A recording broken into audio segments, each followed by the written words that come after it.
What is fashion? Fashion would be expression.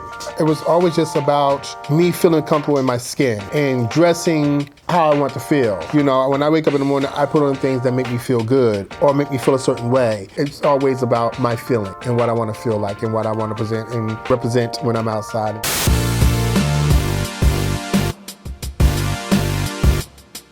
Marco, I'm gonna let you give yourself a little bit of an intro. How do you like to, think of yourself as a creative? When people come up to you and you're like, I'm Marco, I'm a blank. You say designer, creative? Honestly, I don't even tell people what I do. Oh, I like that. That's really mysterious. Honestly, you know what it is? Because it becomes the conversation. Yeah. And sometimes I don't always want to be the conversation. Because then I feel like I have to be on. Yeah. And I don't always want to be on. When I'm out and I'm hanging out, I'm enjoying myself. I just want to be outside. Yeah. So it all depends on the setting. Then when I announce who I am, if I'm just out and people come up to me, it's like, I'm just Marco Hall. I'm just Marco. I love that. Marco Hall is the designer. Marco is just the person. And I like being the person more than I like being the designer, because it's more than just, what I do is more than my job, this is my life. So designing and stuff is my life, and it's a lifestyle. So I don't use it as, I'm a designer and this, that. I'm just Marco, who loves to create. My work and my art is it is my lover, is my wife, my husband, my pet, is my family. It is everything I live, eat, and dream, is fashion and art. So creating, it is my therapy. So I don't ever think of it as a job, even though it is a job at times, but I don't ever think of it as a job until people start getting on my nerve. And then that's when it becomes a job. If I didn't have to do this for people, I could just do this for myself. But I don't really think of it that way. It is really who I am. I embody it, I live it, I live, eat, breathe it. So I don't never think of it as a job. How did you get into design? What was the first kind of creative spark that lit the passion? Watching my great-grandmother make quilts in the South. And I think it was just fascinating to watch her make quilts and stuff like that then. And I think it was just playing fatherly, looking at her do stuff and then trying to copy it. And then as a teenager, I just never wanted to look like anybody else. So not to look like anybody else, I had to create my own image. And creating my own image was like going to the thrift stores, taking stuff apart, putting it back together, reworking things, upcycling things and stuff like that. And then it just grew into buying the machine and then creating the looks that I really wanted to have for myself. And then it just grew, then making stuff for friends and girlfriends of mine, and it just grew into a business, and now it's my life. Now it's my life. It was just like I just found the knack of doing stuff with my hands and sewing with my hands and stuff like that, and then it's a natural progression to go from hand to machine. And it's like I said, just finding my own path as an individual. In the 80s and 90s, it's about individuality, and I was very big on being an individual, and I think that just really helped me propel me into where I want to be in crafting the things that I do and doing what I do. Individualism is really key because it's who you are, and I'm always about being who I am. I don't need to be anybody else. There's enough other people. I need to be me, and there's a lot to me. When I'm out, when I'm expressing myself through my fashion, through my clothes, my work is my work tells a story about who I am when you see my work. When I'm out, I love a caftan, I love a kimono, I love just stuff now with ease, and that's kind of who I am. I like stuff that move. It's about movement and floating, and not that I float through life, but I like a flow. I don't like stuff to be contrived. I don't like stuff to be hanging over me. I just like to move. Move easily, like a lake. I love that.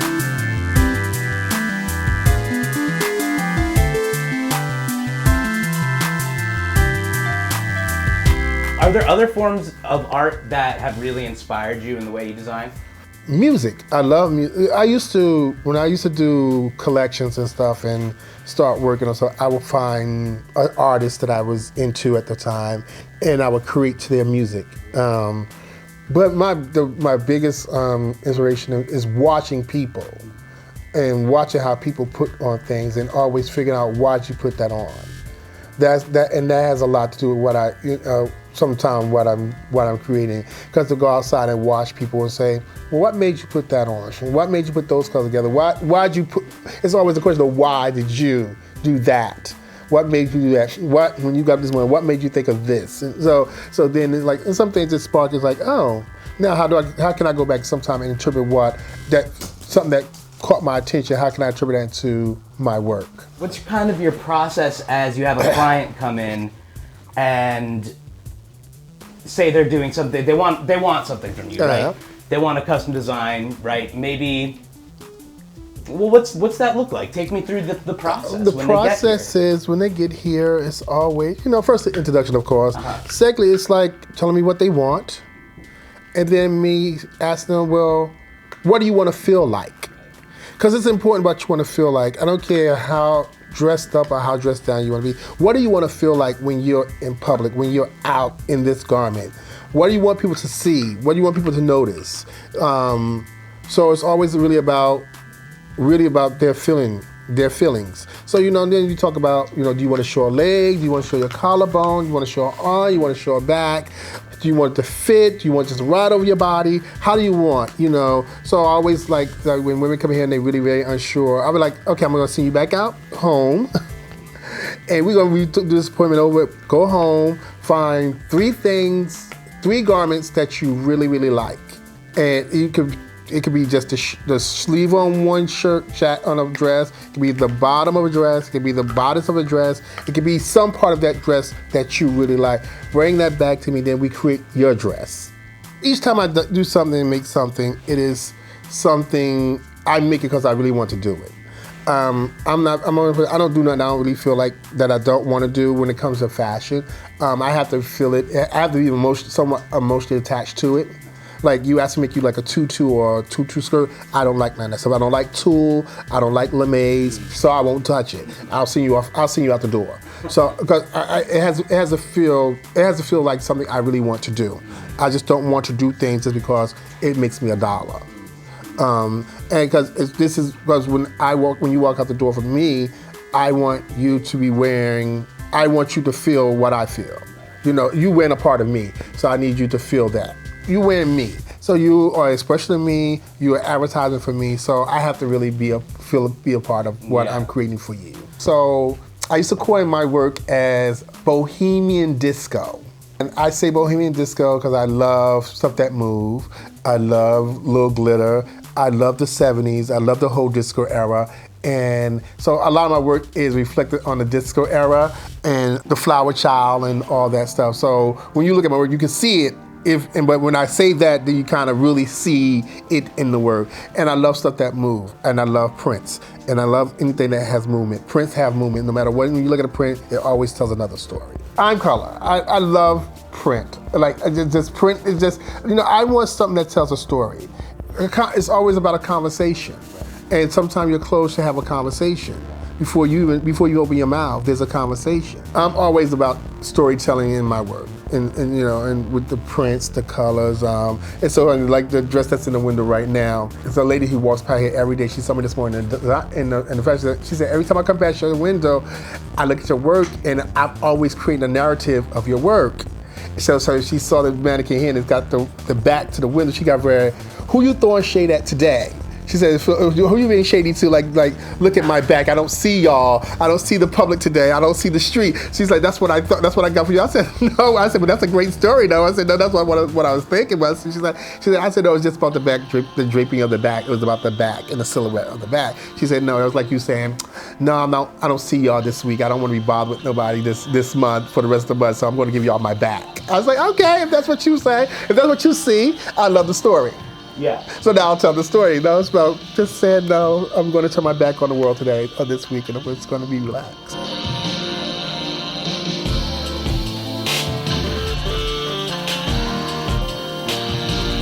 At one point in my life, I thought I was going to be a dancer. Oh. I thought I was going to be a dancer. So in my 17th birthday, I had an audition at Juilliard. Got to the door and turned around and left. Because I went by myself and I didn't tell nobody. The only person that knew was my teacher who got me the audition. So but then I was dressing myself as being, becoming the designer that I am. So I felt like since I'm not going to dance in the real world, as on the big stage, I'll dance with my work. And the dance of my work is patterns and prints, because that dance, no matter how many times you look at them, like I said earlier, no matter how many times you look at them, it always dances and moves. So since since I didn't pursue dancing as a career, I can do it through my work. Art is, in any medium, is expression of who you are. It is an expression of, it helps you express some form of anything: depression, happiness, sadness, guilt. When you are listening to music and just dancing around, you may not be a dancer, but you listen to music that makes you move. It moves you. You see a painting, you see some piece of art, and it starts to speak to you.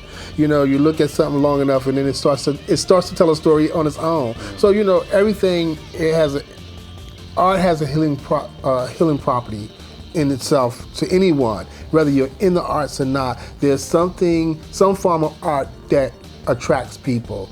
Whether it be music, whether it be art, whether it be plays, whether it be reading a book, writing, journaling, all that. That's a form of art and a form of expression. As long as you can express yourself in any form, any medium, then you can heal from it. But you have to be able to place yourself in that space where it says that I'm willing to release. Because you got to release. When you're writing, when you're dancing, when you're drawing, it's all about releasing. And you got to be able to release. And if you're not ready to release, then you'll stay in that space. There's nothing like being yourself. There's nothing about who you are, who you create to be. Express that. Give that to the world. We can be clones of anybody. We can follow anybody. But how about someone looking at you and saying, I like the way you move. I appreciate the way who you are as a person, who you are as a being. And I think that's where we've gotten away from that, because social media thrusts us down our face that we need to be like this, we need to be like someone else. I had a young girl come in here one day, prom girl, a few years back, and she would come here every day all happy, and then one day she came in here, she was like really sad, like, what's wrong with you? She was like, oh, my friends on the internet, they doing this, they doing that, they doing this. I said, you really upset because they're doing this? I said, how much of that are they really doing? I said, we can do one thing on the internet and somebody can pull it out of proportion. That's the only thing you ever done. It's called cut and paste at times, and we can cut and paste and make us look great, and we really haven't done anything. I said, but you're about to graduate and you're about to go to college. I said, that's an achievement by itself. I said, you went about what your friends doing on the internet, and that's maybe all they got is the internet. They probably don't have the things that you have. So don't place yourself in that space. Don't allow that to control your narrative or your life. So if you allow that to control the narrative of your life, then you ain't gonna never go anywhere. So you've got to learn your power. Your superpower is you.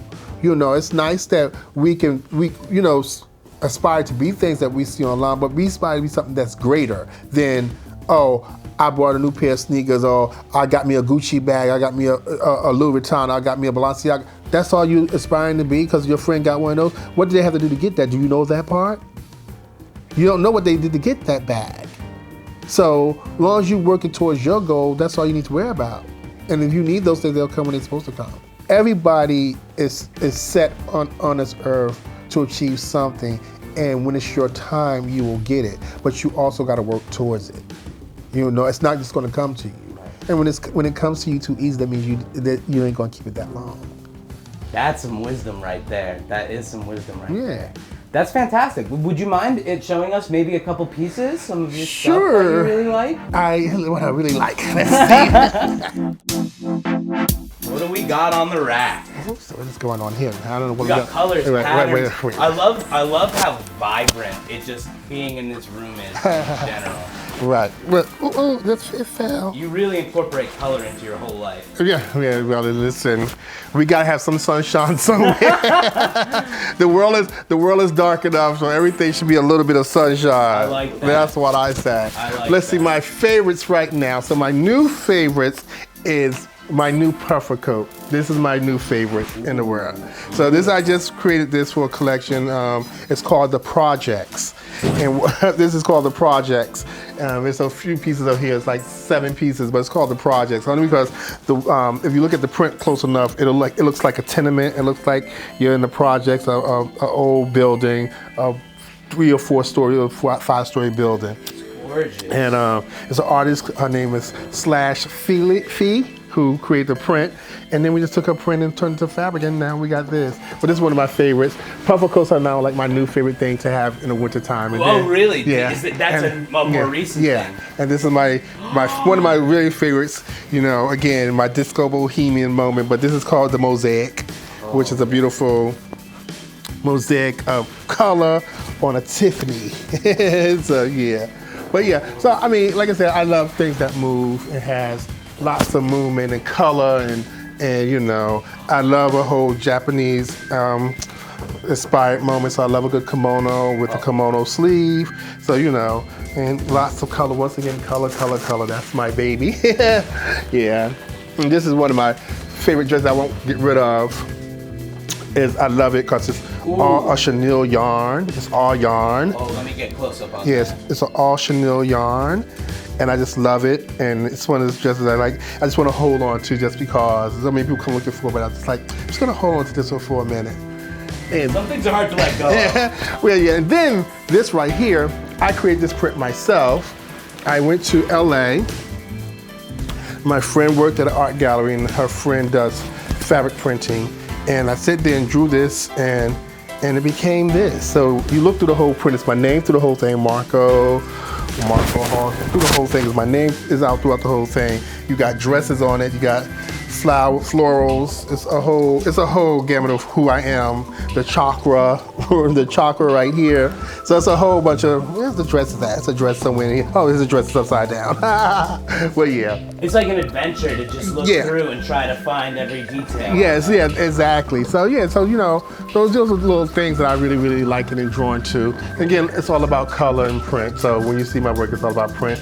And this is the new floral collection I did. It's all about the floral. And the reason why I did a lot of floral was it's about the blossoming and blooming and growing and the growth of everything that's going on around me and in my life right now.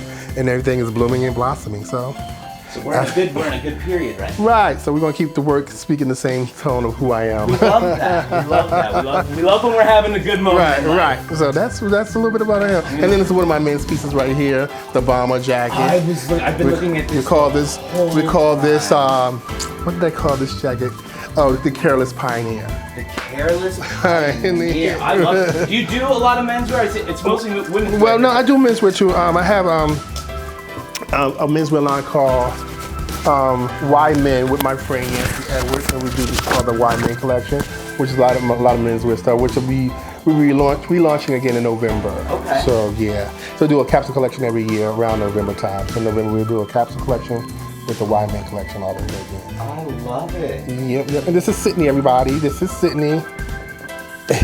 Sydney, you're such a sweetheart. She's been so well behaved.